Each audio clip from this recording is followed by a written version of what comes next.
محرم الحرام کے یہ ایام ہیں تاریخی و بابرکت اور حرمت والے کہ ان ایام میں بعثت سے قبل بھی روزے رکھنے کا سلسلہ ہوتا تھا۔ پھر ان ایام کو نسبت حاصل ہے شہدائے کربلا سے۔ ذکر ہے مدنی مذاکرے کا جو ہوا شب گزشتہ براہ راست شیخ طریقت امیر اہل سنت دامت برکاتہم العالیہ نے دیے مدنی پھول، حسینی کسوٹی کا بھی سلسلہ ہوا۔ طعام کے ساتھ نفلی روزوں کی سحری کی بھی پائیں سعادت عاشقان رسول نے باپا جان کے ہمراہ۔ مولایا صلی وسلم دائما ابدا علی حبیبک خیر الخلق کلہم والرضا عن ابی بکر وعن عمر وعن علی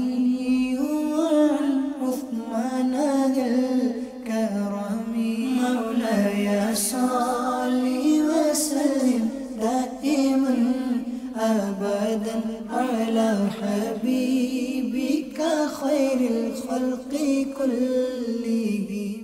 پیارے باپا جان کی خدمت میں میرا یہ سوال ہے کہ 9-10 محرم کو روزہ رکھنے کی کیا فضیلت ہے؟ حضرت سیدنا عبداللہ بن عباس رضی اللہ تعالی عنہما کا ارشاد گرامی ہے، رسول اللہ صلی اللہ تعالی علیہ وآلہ وسلم جب مدینۃ المنورہ زادہ اللہ شرفا و تعظیمہ میں تشریف لائے، یہود کو عاشورے کے دن روزے دار پایا تو ارشاد فرمایا یہ کیا دن ہے کہ تم روزہ رکھتے ہو؟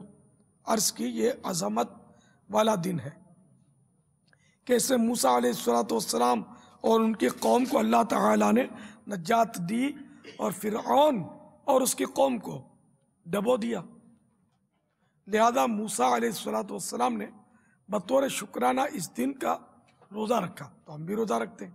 ارشاد فرمایا موسیٰ علیہ السلام کی موافقت کرنے میں بنسبت تمہارے ہم زیادہ حقدار اور زیادہ قریب ہیں، تو سرکار صلی اللہ تعالی علیہ وآلہ وسلم نے خود بھی روزہ رکھا اور اس کا حکم بھی فرمایا۔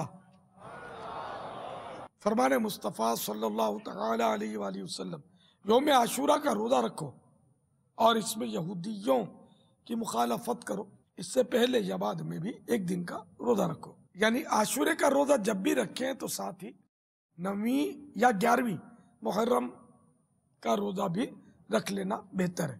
محرم الحرام میں دیکھا جاتا ہے کہ بعض لوگ گھر گھر جا کر کھچڑا بنانے کے لیے چندہ کرتے ہیں اور اس بات کی کوئی گارنٹی نہیں ہوتی کہ یہ لوگ کھچڑا بنائیں گے بھی کہ نہیں۔ ایسا کرنا کیسا؟ شہدائے کربلا کے عیسیٰ علیہ السلام کے لیے خوب کھچڑا بنائیں، پکائیں، کھلائیں، جیب میں ہاتھ ڈالیں نا، تو لوگوں کو تڑیاں دے کر، دھمکیاں دے کر، دادا گیریاں کر کے، بلیک میل کر کے تو چندے لیے جاتے ہیں۔ کرنے والے کرتے ہیں، میں سب کرتے ہیں، نعوذ باللہ یہ نہیں کہتا، وہ چندہ نہیں ہوتا، وہ بارہا رشوت ہوتی ہے۔ یہ کیا اس سے اسلام زندہ ہو جائے گا؟ کیا یہ کربلا والوں نے درس دیا ہے؟ انہوں نے تو قربانیاں دی ہیں۔ نمازیں کتنی پڑھتے ہیں یہ لوگ؟ اب اگر کوئی بیچارہ بولنے کی ہمت کرے تو بولیں گے یہ دشمن اہل بیت ہے، تو اہل بیت نے یہ سکھایا تم کو کہ لوگوں کو ستاؤ۔ میرا سوال باپا سے ہے کہ محرم حرام کو حرام کیوں کہتے ہیں؟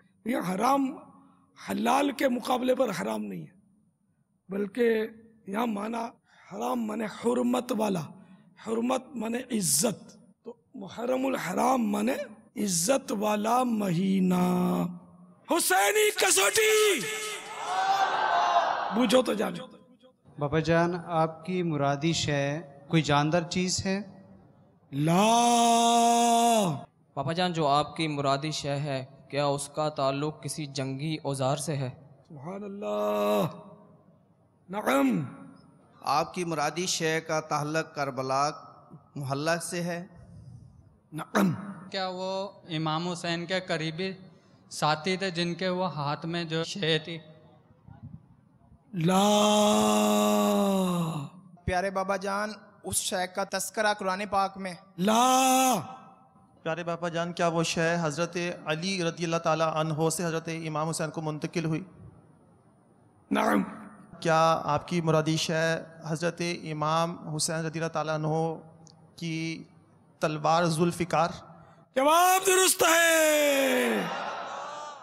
مولاي صل وسلم دائما أبدا على حبيبك خير الخلق كلهم مولاي صل وسلم دائما أبدا على حبيبك خير الخلق كلهم نبينا الأمير نهي فلا أحد أبر في قولي لا منه ولا نعم مولاي صل وسلم دائما أبدا على حبيبك خير الخلق كلهم.